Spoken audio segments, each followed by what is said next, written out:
NCS 기반 건강보험 심사평가사 제19강입니다. 이번 시간은 진료 과목과 진료 코드인데요. 진료 과목별로 코드가 나와 있고, 그 다음에 어떤 진료를 하는지, 어떤 약제를 쓰는지, 뭐 이런 것에 따라서 이제 다 코드를 입력하게끔 되어 있죠. 이것들은 여러분이 외우려고 할 것 없이 여러분 병원에 이미 다 그렇게 세팅이 되어 있을 겁니다. 어떤 병원으로 여러분이 가시든지 간에.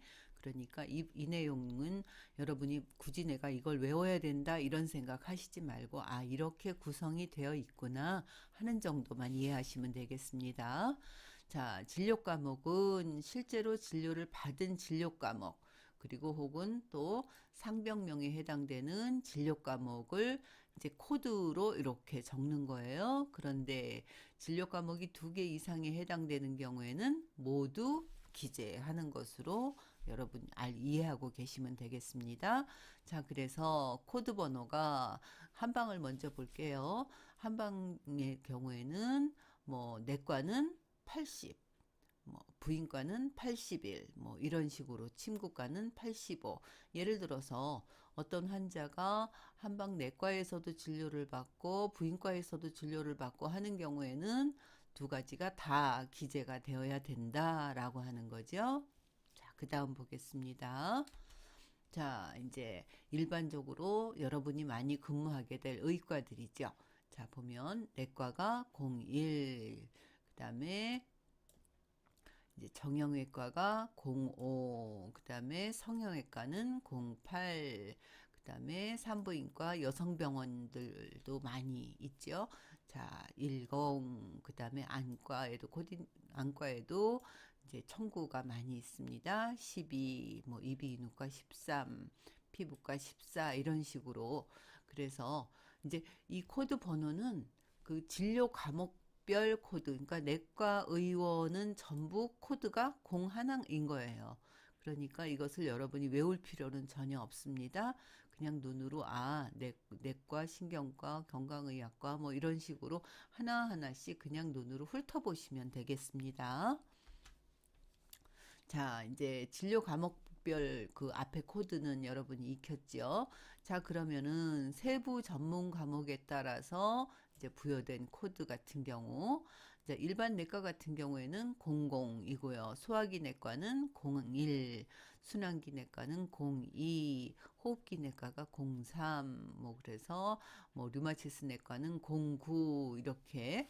자, 그래서 내과 세부 전문 과목을 그러니까 구분해서 하지 않고 통합적으로 운영하는 부분에서는 00으로 기재한다. 이렇게 그냥 이해하시면 되겠습니다.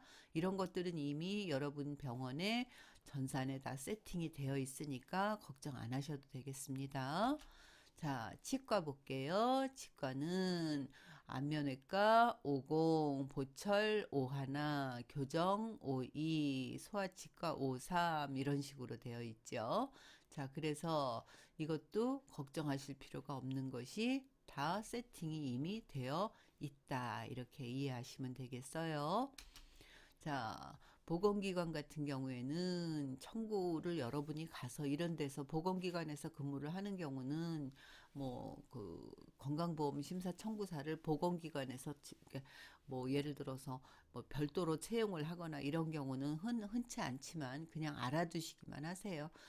일반 의과에서는 1, 치과에서는 2, 그다음에 산과에서는 3, 뭐 이런 식으로 그냥 하는구나. 라고 알고 계시기만 하면 되겠습니다. 자, 이제 이거는 좀 여러분이 아셔야 되죠? 진료 결과 코드. 이제 명세서상 최종 진료일 당시에 이제 환자가 아직 입원 중이거나 계속 오는 경우, 이제 진료가 완전히 끝난 경우가 아닌 경우에는 1. 그다음에 이제 환자를 전송하는 경우, 진료 의뢰를 하는 경우에는 2. 그다음에 이제 애초에 의뢰한 요양기관 혹은 1단계 요양기관으로 그러니까 다시 보낸 경우에는 회송이죠. 자, 이 회송 같은 경우에는 이제 병원급에서 의원급으로 보내는 경우입니다. 이 경우에는 3. 자, 요양기관 내에서 이제 환자가 사망한 경우에는 숫자 4. 그다음에 규정이 해당되지 않는 퇴원이나 외래 치료가 이제 마무리되는 경우, 이 경우에는 9 이렇게 진료 결과 코드를 이렇게 입력을 하면 됩니다. 이런 것들도 종료를 누르면 그냥 9라는 숫자가 그냥 뜹니다. 어렵지 않습니다. 자, 이제 진료 코드 볼게요. 진료 코드 같은 경우에는 어떻게 구성되는구나 하는 정도만 이해하시면 되겠습니다. 자, 같이 읽어볼게요. 코드는 수가, 준용, 그다음 보험에 등재되어 있는 약, 그다음에 같은 의약품의 일반 성분명, 그다음에 원료, 그다음에 조제를 하느냐, 우리가 자체 조제 이미 되어 있는 거냐, 우리가 자체적으로 이제 재료를 이렇게 섞어서 조제를 하느냐, 뭐 이렇게, 그다음에 치료 재료 이렇게 구분이 되고 각각 별도의 코드를 갖고 있습니다. 그래서 양방과 한방으로 이렇게 나눌 수가 있는데요. 양방에서의 수가는 숫자 하나, 그다음에 보험에 등재되어 있는 약은 3, 보험 등재되어 있는 약의 일반 성분명들이 이제 숫자 5, 그다음에 뭐 그대로 준용하는 경우에 숫자 2, 그다음에 뭐 약가 같은 경우에는 4, 치료 재료는 8, 뭐 이렇게 이제 코드는 여러분이 정하는 것이 아니라 이미 코드가 정해져 있는 것입니다. 자, 이제 한방에서는 수가는 A, 약가는 A, 뭐 C, 뭐 치료 재료는 H, 뭐 이렇게 하고 있고, 이건 이미 정해진 거라고 말씀드렸습니다. 코드는 보험 등재약은 9자리, 공상수가는 5자리, 준용 코드는 6자리. 요거 말고는 전부 몇 자리입니까? 8자리입니다. 그러니까 대체로 거의 대부분 8자리 코드를 사용하는 경우가 많다. 이렇게 여러분은 알고 계시면 되겠어요. 자, 그래서 수가 코드는 산정 지침과 관련이 없는 경우에만 8자리를 사용하고 수가 산정 지침이 적용되는 경우는 모두 8자리 코드를 사용한다. 이렇게 이해하시면 되겠습니다. 자, 그러면 코드는 거의 대부분 8자리 이렇게 그냥 여러분 머릿속에 넣어 놓으시면 되겠죠. 자, 이제 약국의 조제료 코드를 볼게요. 이거는 여러분이 뭐 직접 하는 것이 아니기 때문에 그냥 같이 보기만 하겠습니다. 자, 기본 코드는 이제 그 건강보험 그 심사평가원에서 이런 코드에 대한 것도 이제 해마다 PDF로 해갖고 책자를 올려놔요. 그래서 병원들이 그것을 뭐 병원협회라든지 뭐 의사협회라든지 해서 전부 제본을 해가지고 각 병원으로 전부 보내주거든요. 그걸 보고 하는 경우도 있고 또 소프트웨어를 이제 지원하는 회사들이 병원마다 전부 이제 정해진 회사들이 있습니다. 그쪽에서 아예 시스템에서 이제 그해 그 변한 상황이 있다든지 하는 것들을 전부 이제 그 사전에 이제 시스템에서 이런 것들을 전부 손을 봐 놓기 때문에 여러분들은 굳이 이 코드 같은 거를 여러분이 머릿속으로 외우실 필요는 없습니다. 자, 그래서 이제 이 분류 행위에 부여된 코드, 이 코드를 여러분이 외울 필요가 없다는 말입니다.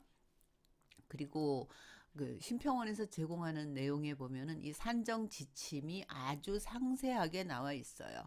몇 절에 몇 주, 몇 절에서 주 1, 2, 3 뭐 이런 식으로 해서 다 설명이 나와 있기 때문에 이것을 확인하면서 자체 평가, 자체 심사를 하시면 됩니다.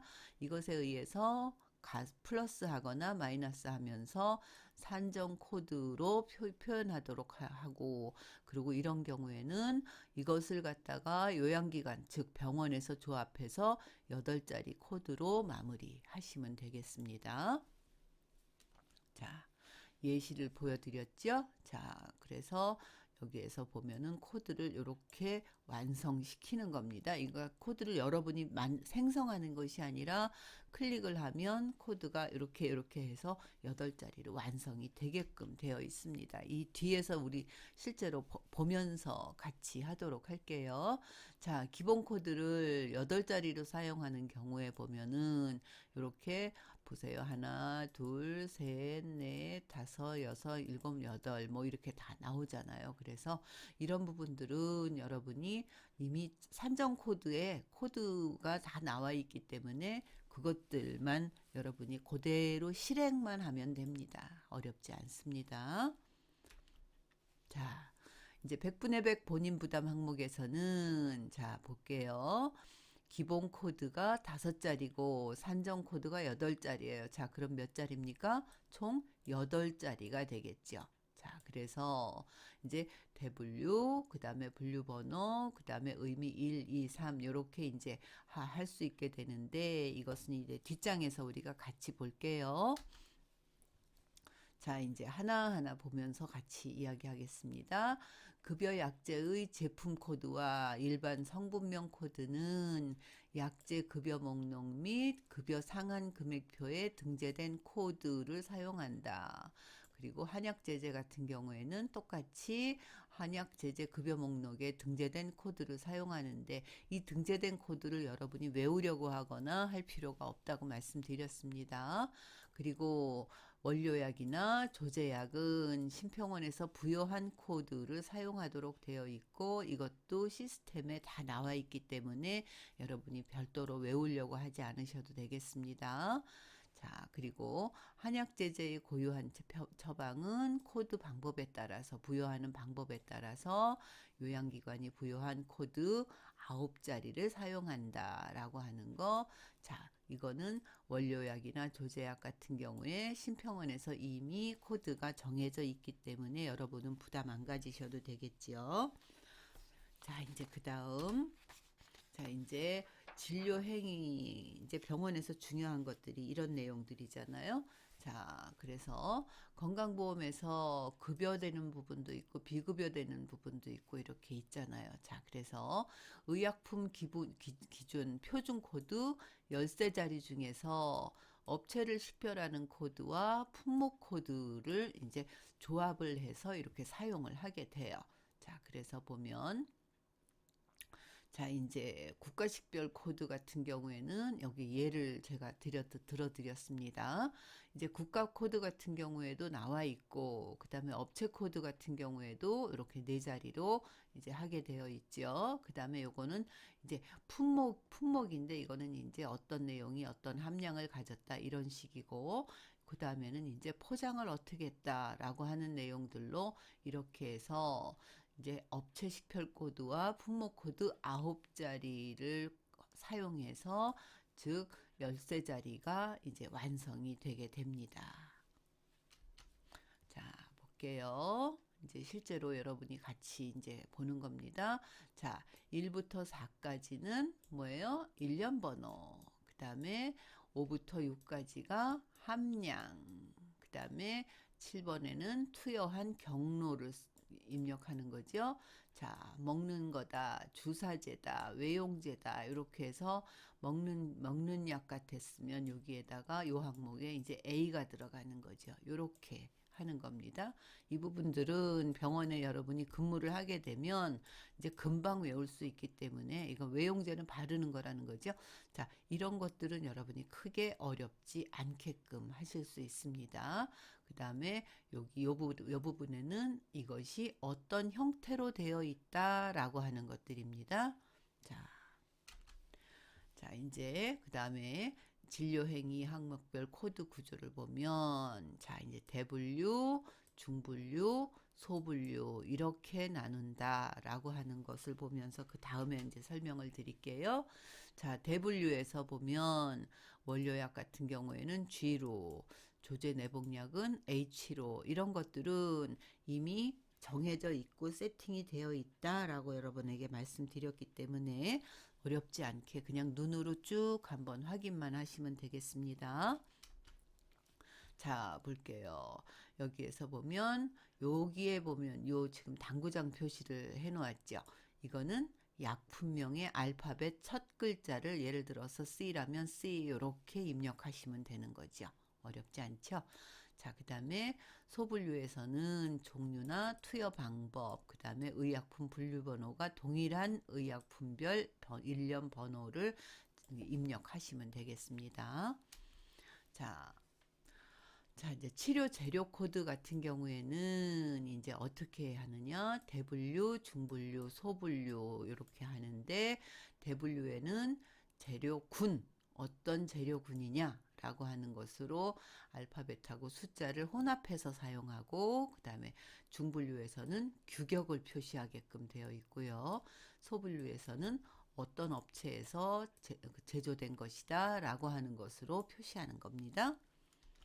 자, 이제 여러분이 아셔야 될 것들은 이제 요거죠.